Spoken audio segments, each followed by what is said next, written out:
here today in Laguna Beach at Laguna Nursery, and I understand this is a one-of-a-kind place that is not to be missed.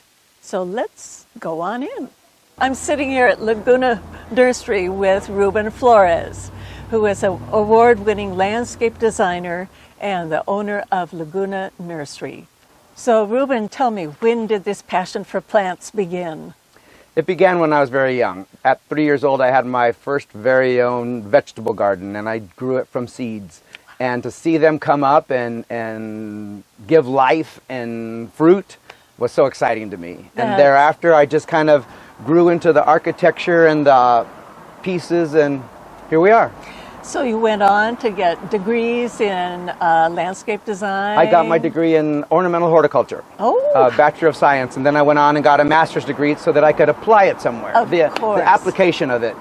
Okay, it's all coming together now. The ornamental horticulture, business degree, marketing, with what I see going on here. Yes. It is just a feast for the eyes, and I am so intrigued with your displays. This is unlike any nursery I've ever been to before. Tell us your secret. You combine architecture and ceramics and all of it. I was fortunate enough that the very first job I got out of college was a $20 million estate on the ocean. Wow. And of course, they demand a higher level of art in the garden. And my second biggest job was here in Laguna Beach at a different villa, and he requested that I go around the world and take a look and find some pieces to bring back. And thus started my thirst for pieces from every country I could visit. So above you is a piece from Cambodia, a bas relief. There's a piece from Ireland that is a finial. The mantle itself is stone from Italy. So, and then a beautiful ceramic piece from some friends here in Laguna Beach. The thing I find most interesting too is how you've created these little kind of vignettes. Yes. And there's always a place to sit, to look around, and to just enjoy every second of it. Yeah, that's exactly. You framed it perfectly, because I believe in every garden there should be the restful spot. Yes. I believe in every garden you should be experiencing all 5 of your senses. So there should be a gravel walk for the sound, or a wind chime. There should be water. Obviously there should be the visuals. But you also want to go around and be able to, it's tactile. Every garden should be tactile. Right. And then you get the scent of a scented geranium, and it makes your day. The wonderful fragrance. Yes. Oh, it really is wonderful. My favorite piece out here is the bed frame. Yes. It's a vintage bed frame. The vintage bed right. frame. And because it's a bed, we put vegetables in there, and we made our own vegetable bed. Oh, I love it. And it's those things. I want to make sure that people smile. I think it's probably easier to catch somebody in awe, but then to take them to the other side and to make them smile, it kind of just makes you ooze. And you do it perfectly. Thank you. Absolutely perfectly. Thank you. Not only is this your beautiful, unique spot, but you do garden tours. Yes. Twice a month. Twice a month. Open to the public. Tell me a little bit more about your tours. Well, I realized that myself as well, when you go through Laguna, as you can hear in the background, you usually go by car. And going by car, you miss 95% of the beauty and the nuance. And so I love to go on walking tours. So we'll meet at the nursery first. We'll have an adult beverage. We'll take a look around and see what's blooming. We talk about a little bit of politics, a little bit of movie, and definitely we talk about plants. What's in bloom right now. And then hopefully I'll take people to a street or an avenue that they've never been to before. And of course, on every street I have friends. They allow us in, and we go and discover their backyards, their side yards, sometimes even their inside of their living rooms, because it's important that from the inside of the house I do my landscapes. So we all wake up in the morning and you look out to see if you even want to go outside, and if you put that smiling or that awe effect just outside the window, their cup of coffee in their hand and they're outside in their pajamas looking at the landscape. Well, Oh, the tours are great fun. I was on your tour last Saturday. It was a great group, everyone nicely masked. I was happy to see.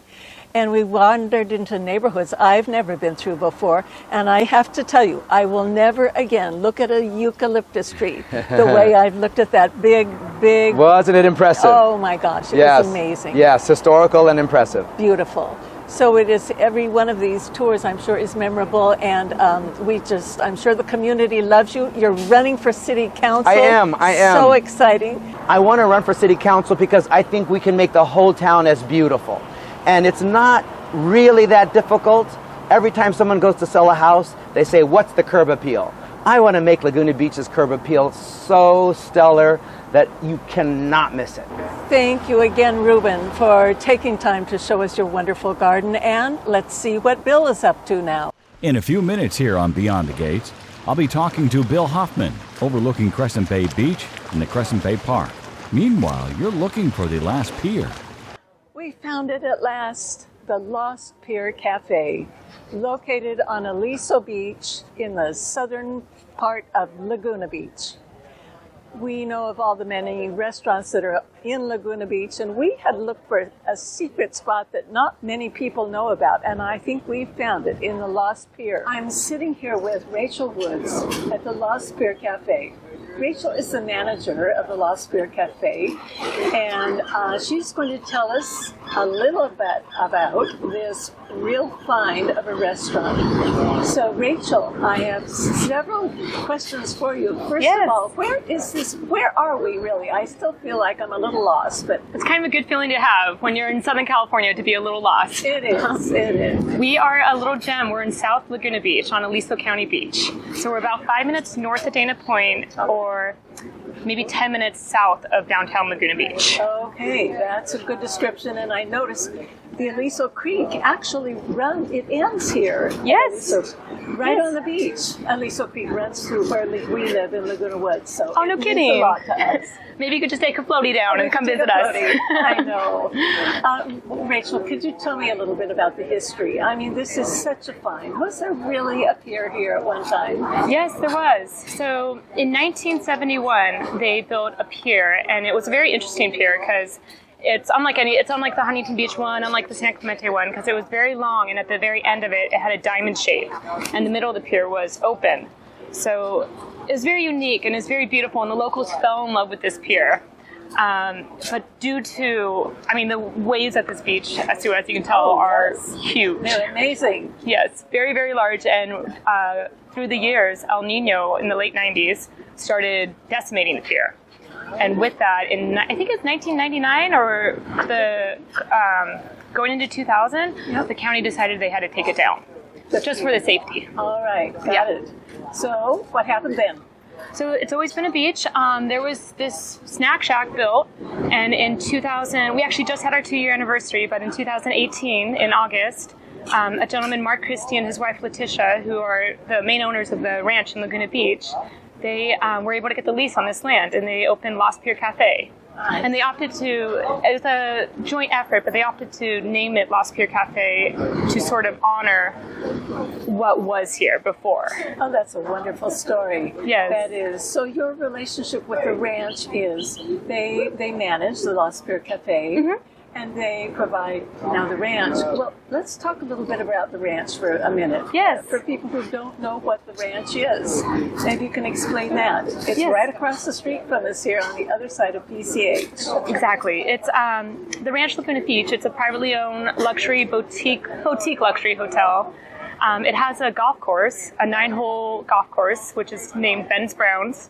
The property that the ranch itself is built on it's a legend in Laguna Beach. Like, it's the first homestead that Laguna Beach ever had hundreds of years ago. I think it's in the 1800s. Interesting. First homestead ever that happened in Laguna Beach was up in Laguna, or Aliso Canyon, where the ranch is now. Well, now that we know a little bit about the history, tell us about the food, because the food here at the Lost Pier Cafe is exceptional. Thank you. And it's affiliated with the ranch. Yes. And tell us a little bit about the executive chef and where the meals come from. So our food here, like you said, it's very special. We're an ocean-friendly restaurant. And with that, all our food is made from scratch, and all our fish is resourced. Majority of it's resourced locally, and it's fish that's very sustainable to the environment. Our executive chef at Lost Pier Cafe is Kyle St. John, and he's also the executive chef of the ranch, Laguna Beach. So he controls both. Control's a bad word. He oversees all the recipes for Lost Pier Cafe, all the recipes for Harvest Restaurant, which is an amazing restaurant if you ever have the chance to go. All the recipes for Ben's Pantry and for banquets. Oh my gosh. So this is the place to be, and it looks like it's been quite a success. It's been open for 2 years. Yes. Successful. So far. More people are hearing about it, knowing about it. Yes. Is it ever just packed? Is it days where you have the whole place is full? I would say from June to just about now, mid-September, it's very, very challenging to find parking. Okay. But then when you go into the shoulder season, it's still very busy, but at least parking's much more reasonable. All right. Say from like end of September through May. Okay, well, could you tell me a little bit about what kind of foods you have here? I'm assuming you don't have hot dogs and snow cones or anything like that. Oddly enough, we actually do have hot dogs. Oh, really? But they're very high quality hot dogs and very reasonably priced. They're Wagyu hot dogs. And we also have a bacon wrapped loaded hot dog, which is amazing. But what we're really well known for being on the ocean is our seafood. I see, the fish and chips and... Yes, fish and chips, which we use currently we're using local Catalina rockfish, which is a white fish. And we use just one large piece that we put in a beer batter. We fry it for about 6 minutes, and we serve it on a bed of chips or French fries. Okay. And comes with a house-made tartar sauce, which you don't find often. No. But it's one of our most popular dishes. Now you have fish tacos here as well. Yes. Tacos. Yes. Wow, what a treat. And then a lobster roll. Lobster roll is probably the second or third most popular item that we have on the menu, but it's lobster actually from Maine, and it's made in a Boston style. So it's not overly dressed with, say, mayonnaise or anything. It's lightly dressed with a house-made aioli that we make. And it's served on a brioche bun, which is really phenomenal. Sounds wonderful. Yes. Now, And the beach here is open to everyone. I'm assuming people who stay at the ranch come and use this beach when they stay there, and it's open to the public. Yes, Anyone exactly. who wants to be here. It's an Orange County park, Yes. right? And the parking, if you do drive your personal vehicle here, I want to say it's $1 per hour, but there's 4 pay machines throughout the parking lot. And it accepts cash or card, but it's only $1 an hour. Oh, that's not bad at all. Rachel, thank you so much for taking the time to talk to us about this real gem on the beach. Thank you so much for being here. It's been really a treat. And Bill, what are you up to?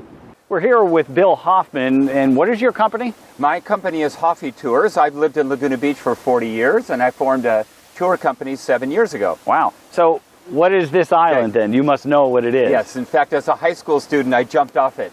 We are at beautiful Crescent Bay Point Park, and that is on the left Seal Rock and on the right Bird Rock. And it's important for the seals and the sea lions because it's a rookery. It's where they come out and rest. They need to come out and rest. And you can see on the left hand, it's hard to see it, but there are 3 sea lions that are resting on the rock there. There's also cormorants and pelicans. And this whole area is a marine protected zone. So somebody, I see kayakers up here, they can't just come in and disturb the life and bring a sea lion back home. You can't take home a shell, a starfish, you cannot fish. It's part of the Marine Life Protection Act. It was passed to protect the California coast. Now, not all areas of the coast are protected, but this whole area is. So you can come out and look, you can snorkel, you can scuba dive, but you may not take anything. And you can't touch. Yeah. How have you gotten to know all about this? Well, when I was in high school, I grew up in South Pasadena, and this beautiful beach had great waves for body surfing. We called it Killer Crescent.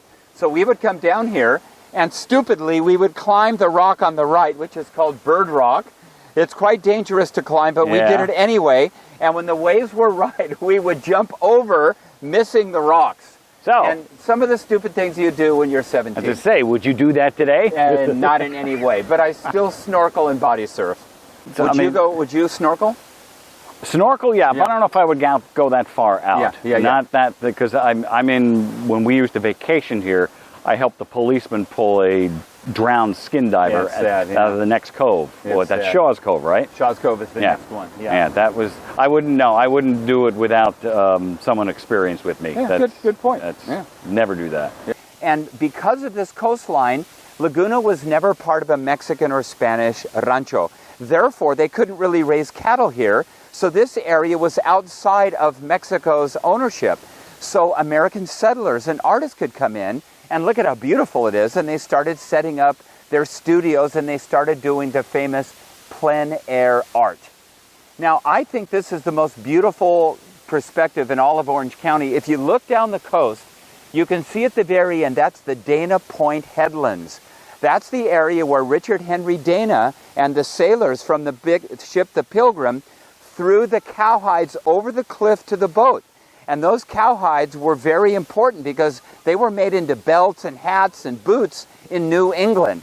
And that's the Dana Point Headlands, and that's been protected.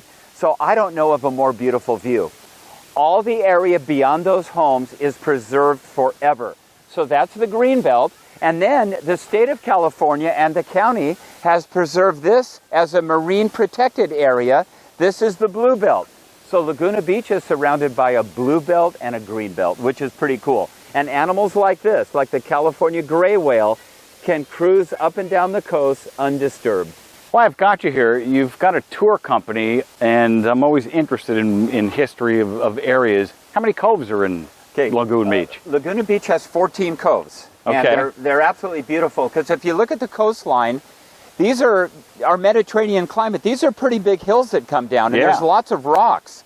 And when you look down the rocks, I think they tend to clean the water. So if the conditions are right, this could almost be like Hawaii. And except in the winter, we don't have any rivers that come in here, so the water stays really, really clean, which is one of the reasons I felt Laguna was like a little bit of Hawaii. And once again, this coastline, the way it is, preserved Laguna. Because the Mexican and Spanish land grants, they couldn't really raise cattle here, so this was never part of a Mexican or Spanish rancho. A rancho, I should say. And therefore, artists and settlers could come in and they could build small homes, and this became an artist colony. Now, I heard in 1996 there was a devastating fire. Where'd that come from? That was horrible. That was absolutely horrible. So the fire was during a Santa Ana wind condition, and arson lit the fire. And the fire came from inland, and it ravaged Laguna, destroyed over 300 homes. The fire came into downtown. See those hills over there? Yeah. Part of those hills were taken, and then the other part of the fire went north, and it destroyed part of Emerald Bay. Fortunately, there was no loss of lives. But the solution Laguna has to the wildfires, they hired a Peruvian goat herder, and they have 500 goats. Seen that. And the goats eat all the chaparral and all the bushes, so the fire has less fuel. I've seen them up on the hill. Now, where do you live? Do you overlook all this? So I live in top of the world, which is those distant hills. Up on the park there. Yeah, 1,000 feet high. Bill, thank you very much for your expertise, number one, and thank you for joining us this morning. And I really hope people come down and see this beautiful park. Yeah, because, again, it's less than 10 miles from the village. It's an easy ride, and it's really worth coming to. So please come and enjoy, and thank you very much for joining us on this edition of Beyond the Gate.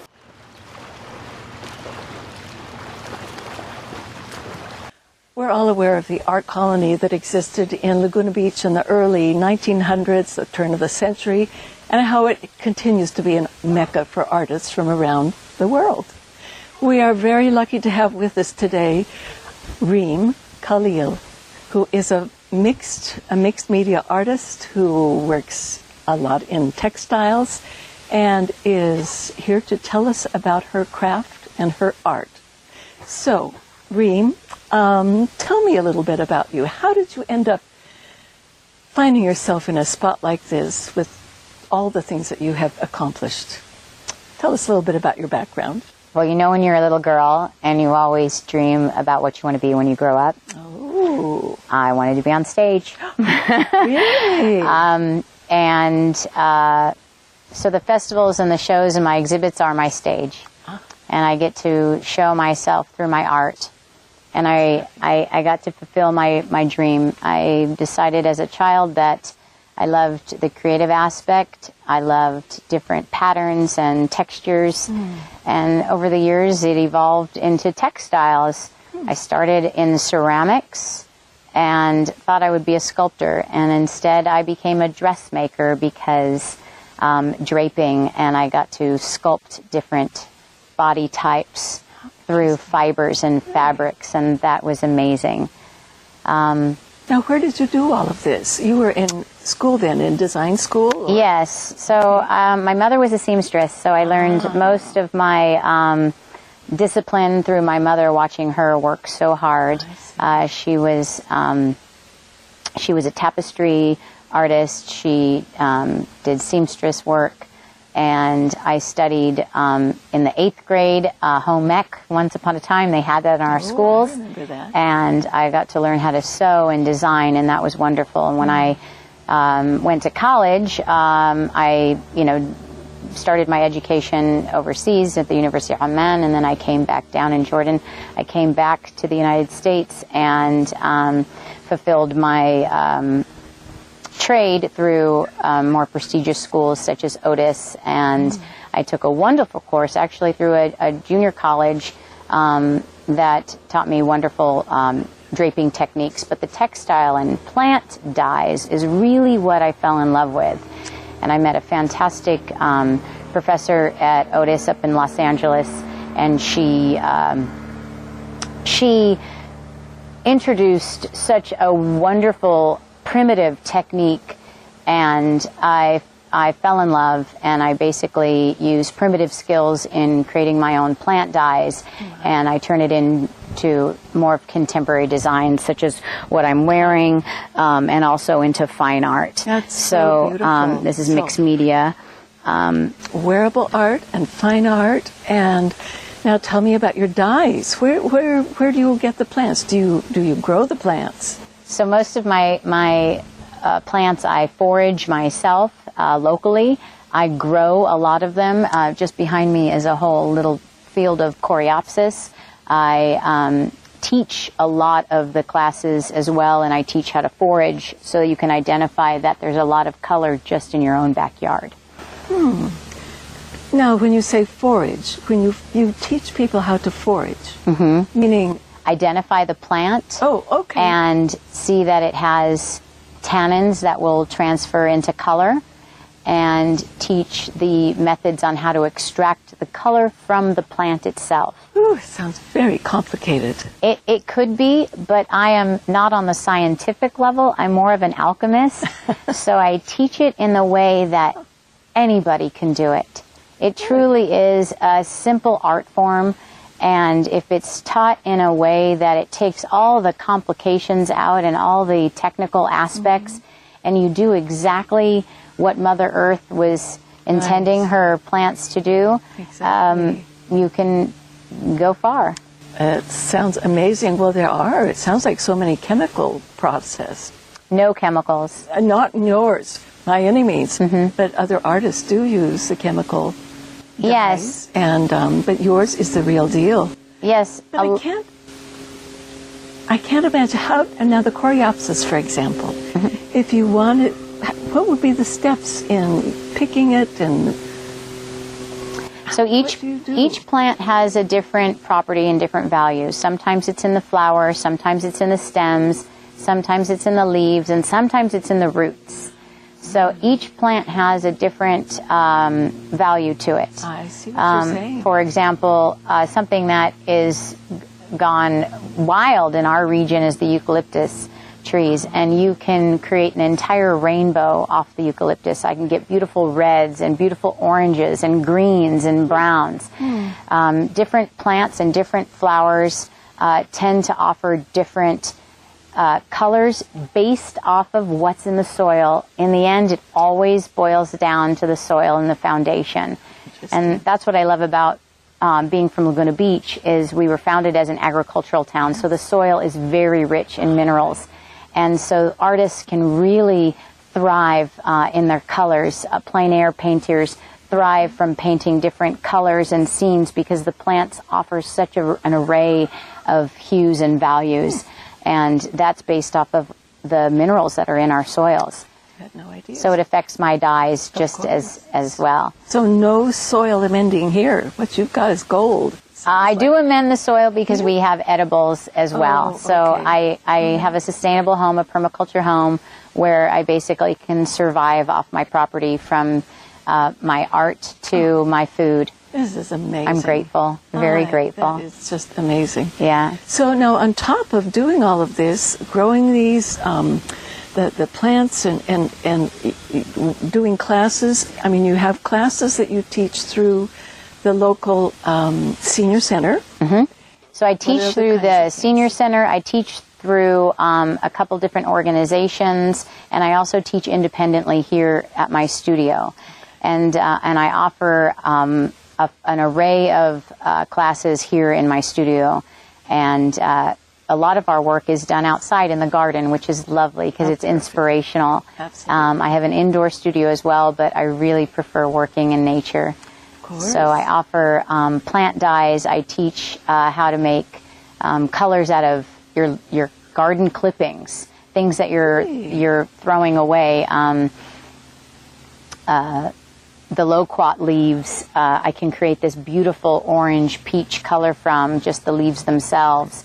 Very different garden clippings that people usually think it's a waste. Well, it's gold to an artist. Who knew? Yes, and you can create the dyes not just for an actual dye itself, but thickening agents to make it a strong enough pigment to paint direct on as well. Oh.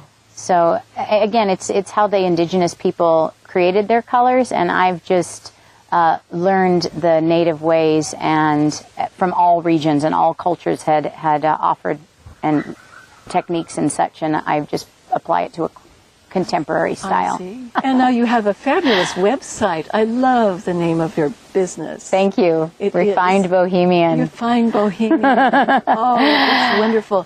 And you have your website is beautiful. It talks about your story and what you are passionate about, and your teaching and how to sign up for a class. It's all on the website. Yes. refinedbohemian.com. Yes. refinedbohemian.com. All right. Yes. So, Reem, I just want to thank you so much for telling us about your art, pleasure. Your craft, and we will make sure that people in Laguna Woods know about what you are doing. Thank you. And that you love teaching classes. So, thank you again. Thank you.